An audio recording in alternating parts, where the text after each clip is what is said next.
অনেক কাল আগে শহর থেকে অনেকটা দূরে রঘুনাথপুর নামে এক ছোট্ট গ্রাম ছিল। সেই গ্রামের লোকেরা সুখেই দিন কাটাত। চারিদিকে জঙ্গলে ঘেরা এই গ্রামের সকল মানুষই ছিল একে অপরের সহযোগী। কিন্তু কিছুদিন যেতেই সেই গ্রামে আকাশের কালো মেঘের মতো অভিশাপের ছায়া যেন গোটা গ্রামটাকে গ্রাস করল। প্রত্যেক পূর্ণিমা ও অমাবস্যার রাতে গায়ের একজন মানুষ মারা যেতে লাগল। গায়ের ডাক্তার মৃতদেহ ভালো করে পরীক্ষা করে বলল, শরীরে এক ফোঁটাও রক্ত নেই। সারা শরীর দেখে বেশ বোঝা যাচ্ছে যে শরীরে রক্তশূন্য হওয়ার কারণেই মেয়েটার মৃত্যু হয়েছে। কিন্তু রক্তশূন্য হওয়ার কোনো কারণই আমার চোখে পড়েনি। তবে শরীরে দুটো ছোট্ট দাগ দেখে মনে হচ্ছে কেউ সারা শরীর থেকে রক্ত শুষে খেয়েছে। মেয়েটার বাড়ির লোকে বলছে মেয়েটা বিকাল থেকে এভাবেই বিছানায় শুয়েছিল। তাছাড়া এমন কোনো প্রাণী বা জন্তু আমাদের জঙ্গলে নেই যারা মানুষের রক্ত শুনে খায়। আমিও সেই একই কথাই ভাবছি। এমন কোন প্রাণী আছে যে মানুষের রক্ত খায়, তাও আবার কেবলমাত্র পূর্ণিমা ও অমাবস্যার রাতে? আমার দীর্ঘ ডাক্তারি জীবনে এমন রোগী কখনো দেখিনি। ব্যাপারটা আমার মোটেই ভালো ঠেকছে না। আপনার কথা শুনে বেশ বুঝতে পারছি আমরা সকলেই খুব বড় বিপদে আছি। যত দ্রুত সম্ভব এই রহস্যের সমাধান করতে হবে, আর তা না হলে গায়ের সকল মানুষের মৃত্যু নিশ্চিত।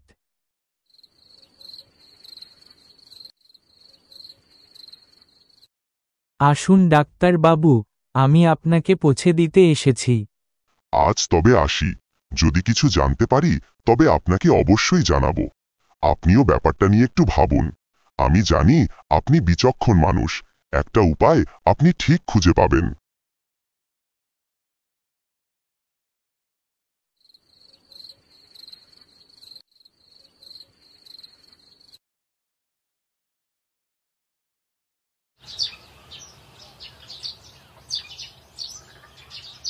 পরদিন সকালে গায়ের মোড়ল গায়ের কিছু লোকের কাছে পরামর্শ চাইল, যাতে গ্রামের এই সংকট কাটানো সম্ভব হয়। গ্রামবাসীরাও মোড়ল মশাইকে মান্য করে। এই বৃদ্ধ বয়সে তিনি গ্রামের জন্য অনেক কিছু করেছেন। গায়ের সবাইকে মোড়ল মশাই বলল, আমাদের গায়ের পরিস্থিতি যে খুবই খারাপ তা তোমরা সকলেই জানো। যেসব ঘটনা গত মাস থেকে ঘটে চলেছে তা কোনো স্বাভাবিক ঘটনা নয়। তাই এই ঘটনার পুনরাবৃত্তি যাতে না ঘটে সেজন্য আমি একটা সিদ্ধান্ত নিয়েছি, সেটাই তোমাদের জানাতে চাই। আপনার সিদ্ধান্ত সব সময় আমাদের গ্রামকে বিপদের হাত থেকে বাঁচিয়েছে, তাই আপনি যা বলবেন আমরা তাই করব।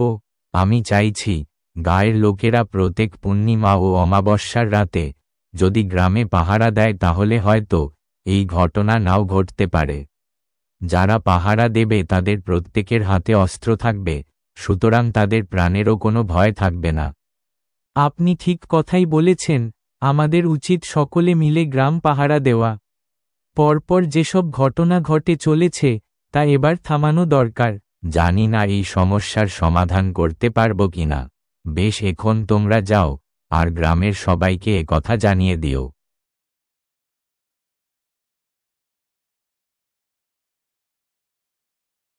গায়ের লোক চলে যেতেই মোড়ল মশাই দেখা করতে গেলেন গায়ের একমাত্র পুরোহিত ভবানী ঠাকুরের কাছে।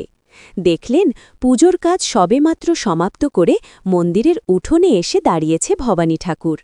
মোড়ল মশাইকে দেখে তিনি বললেন, আমি জানতাম আপনি আসবে, আর তা না হলে আমি নিজেই যেতাম আপনার কাছে। আপনার সাথে আমার কিছু কথা আছে। গায়ের অন্য কাউকে কথাটা বললে হয়তো বিশ্বাস করবে না, একমাত্র আপনি বুঝতে পারবেন। আমি জানতাম গায়ের ব্যাপারটা নিয়ে আপনিও চিন্তিত থাকবেন, তাই আপনার সাথে একবার দেখা করতে এলাম। দেখুন, আমি ব্রাহ্মণ। ঠাকুর দেবতা যতটা মানি ঠিক ততটাই অপদেবতাকেও মানি।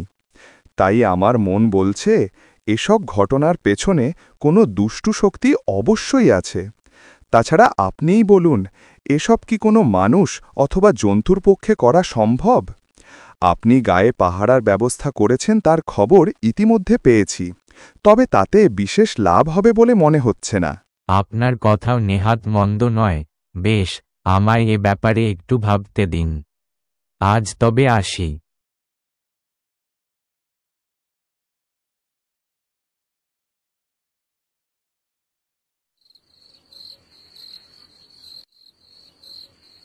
আপনি বৃদ্ধ মানুষ, আপনার রাতের বেলা বাইরে থাকাটা ঠিক হবে না।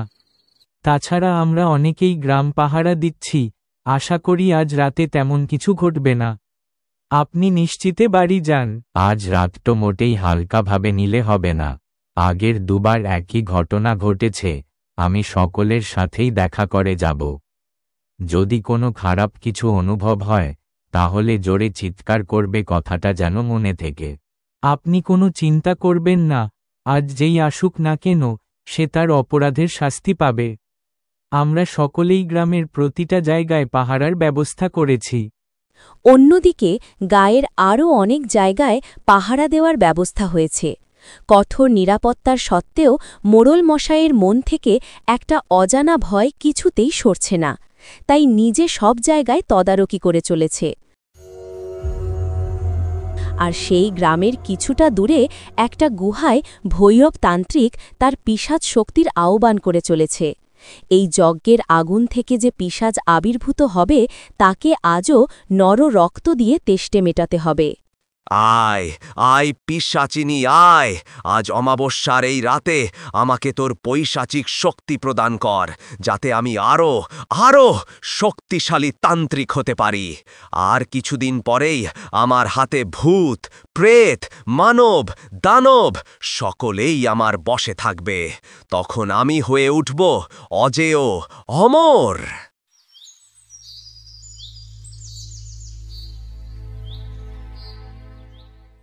সত্যি নিশাচর পাখির ডাক খুবই ভয়ঙ্কর হয়। এতটা পথ এলাম, কিন্তু আশেপাশে কোনো লোকালয়ের চিহ্ন পর্যন্ত পেলাম না। রাতটা কি তবে জঙ্গলের কোনো গাছের ডালে কাটাতে হবে নাকি? না না, যাই, আর একটু সামনে গিয়ে দেখি।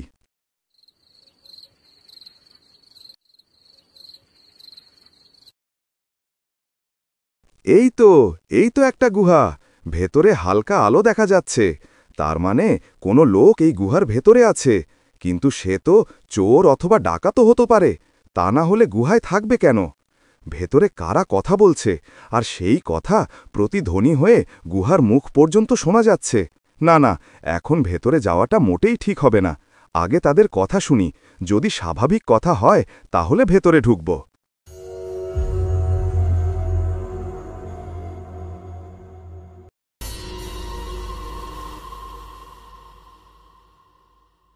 জয় জয় পিশাচিনীর জয়। মা গো, তোর দর্শন মাত্রই আমার শরীরে পৈশাচিক শক্তির আবির্ভাব ঘটে, শরীরে জ্যোতি ছড়িয়ে পড়ে।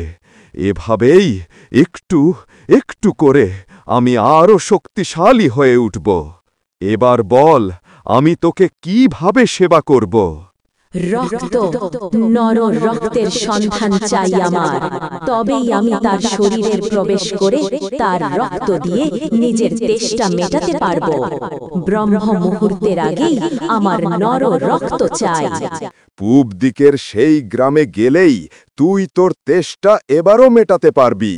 সেখানে তুই যার রক্ত চাস তার শরীরেই প্রবেশ করিস। তুই শক্তিশালী পিশাচিনী, তোকে বাধা দেওয়া কি কোনো মানুষের পক্ষে সম্ভব? বাধা দেওয়া হয়তো সম্ভব নয়, কিন্তু ৩ প্রহর লুকিয়ে থাকাটা সম্ভব। এর আগেও আমি ওই গ্রামে গিয়েছিলাম। হতে পারে আমার ভয়ে সকল গ্রামবাসী কোনো দেবালয় আশ্রয় নিয়েছে, আর সেখানে প্রবেশ করা আমার পক্ষেও সম্ভব নয়। যদি নর রক্ত না পাই, তাহলে তোর রক্ত পান করতে বাধ্য হব, কথাটা মনে রাখিস।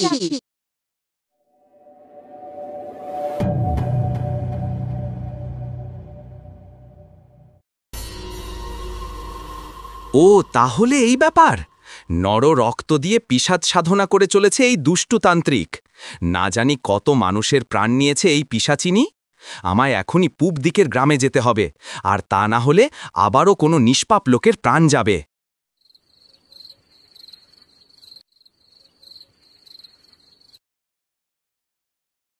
অন্যদিকে পিশাচিনী এক মুহূর্তে পৌঁছে গেল সেই গ্রামে, আর সে দেখল একটা কিশোর ছেলে রাস্তায় দাঁড়িয়ে আছে। পিশাচিনী আর এক মুহূর্ত দেরি না করে ছেলেটির শরীরে প্রবেশ করল, আর তার শরীর থেকে সব রক্ত খেয়ে তাকে দূরে ফেলে দিল। ছেলেটির নিথর দেহ রক্তশূন্য হয়ে রাস্তায় পড়ে রইল।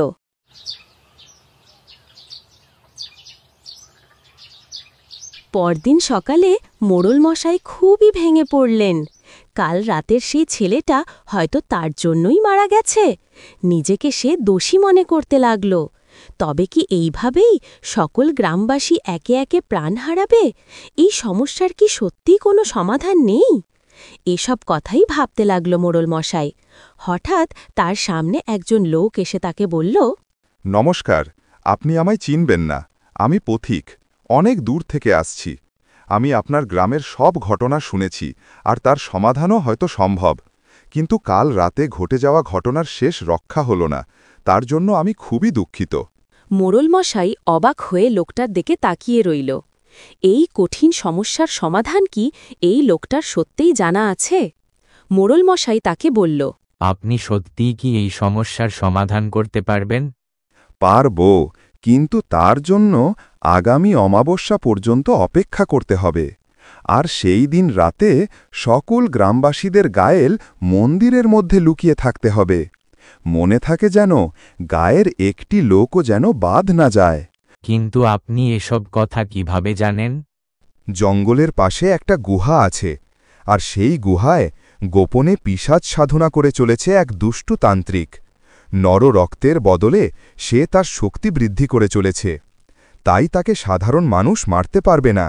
কিন্তু যদি সে পিশাচিনীকে নররক্ত না দিতে পারে, তাহলে পিশাচিনী রেগে যাবে আর তান্ত্রিকের রক্তপান করে নিজের তেষ্টা মেটাবে। আর তান্ত্রিক মরলেই এই সমস্যার সমাধান হবে। ও তাহলে এই ব্যাপার, এখন আমি সব বুঝতে পারছি।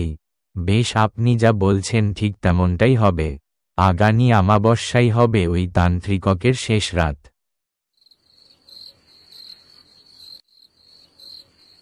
পরের অমাবস্যায় আবারও সেই তান্ত্রিক একইভাবে পিশাচিনীকে আহ্বান জানাল, আর পিশাচ তাকে শক্তি প্রদান করল। তারপর পিশাচিনী আবারও নর রক্তের সন্ধানে সেই গ্রামে পৌঁছে গেল। কিন্তু সেই রাতে পিশাচিনী কোনো মানুষের দেখা পেল না। রক্তের তেষ্টায় তার গলা শুকিয়ে যেতে লাগল।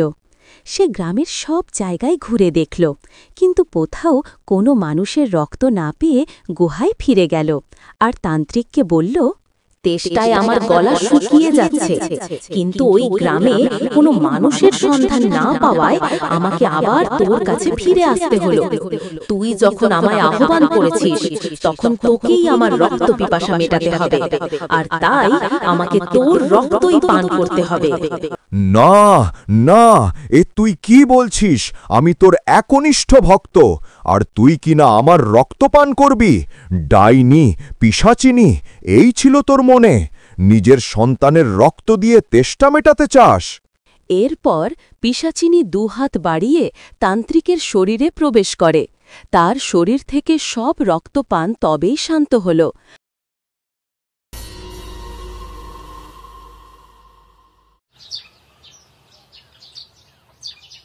তোমার জন্য আজ এই গ্রাম অভিশাপ মুক্ত হল। তোমাকে অনেক ধন্যবাদ। আজ থেকে তুমি আমাদের গ্রামেরই একজন। আমি কেবলমাত্র নিজের কর্তব্য পালন করেছি, মানুষ হয়ে মানুষের পাশে দাঁড়িয়েছি।